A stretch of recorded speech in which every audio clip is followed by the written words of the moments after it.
এটা কি কাউনিয়ায়? কাউনিয়ার আরেকজন আপনারা দেখতে পাচ্ছেন, এই যে রক্তাক্ত শরীর নিয়ে ওনাকে দেখতে পাচ্ছেন, স্যালাইন দেওয়া হচ্ছে।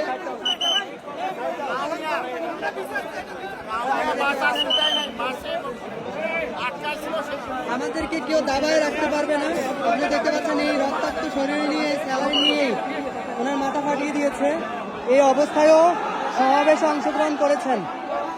তো আমরা ধিক্কার জানাই সেই সমস্ত ব্যক্তিদের যারা আমাদের এই শান্তিপূর্ণ সমাবেশকে যারা বাধাগ্রস্ত করছেন।